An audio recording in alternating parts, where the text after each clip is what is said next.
And so that, you'd think, okay, if we're conscious of God and everything that He's given us here, then we're going to be exemplary family members, we're going to try to be exemplary neighbors and exemplary workers, and then that everything should go smoothly for us when we're conscious of God in this way, right? Well, it doesn't always work that way. Think of how many examples in the Bible of people who have been conscious of God and done things the right way, but it only caused them grief and pain in this world.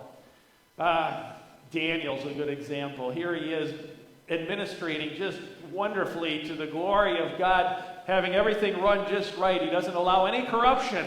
But the guys under him don't like the fact that he's being promoted. He's a hard-working man, and he's honest with what he's given. And so they schmooze the king and get him to make this law that within 30 days you have to worship only the king, so that Daniel will not only lose his job, but lose his life. And all he was doing was everything right.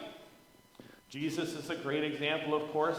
He's healing people, raising the dead, and all he's doing is getting people angry at him, the Pharisees and the teachers of the law, because he's healing on the wrong day of all things.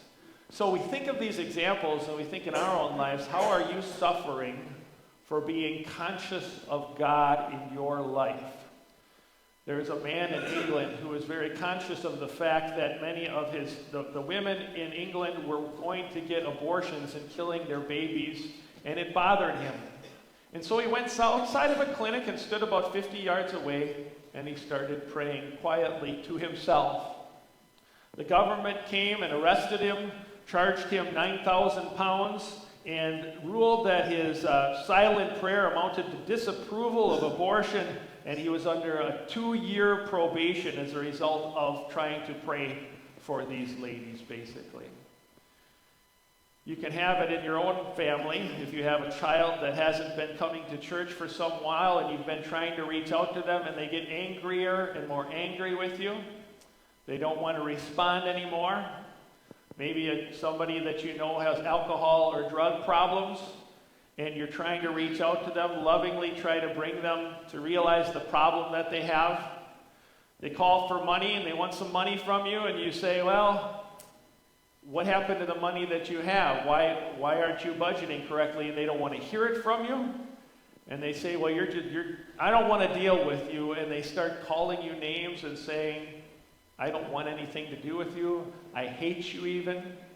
You've always hated me. They say things to you that hurt. And there's things that happen in life with your own family members and friends where problems come because you're trying to be conscious of the God in the way you talk to them, in the way you deal with them, but they don't want to hear it. That's the suffering that happens.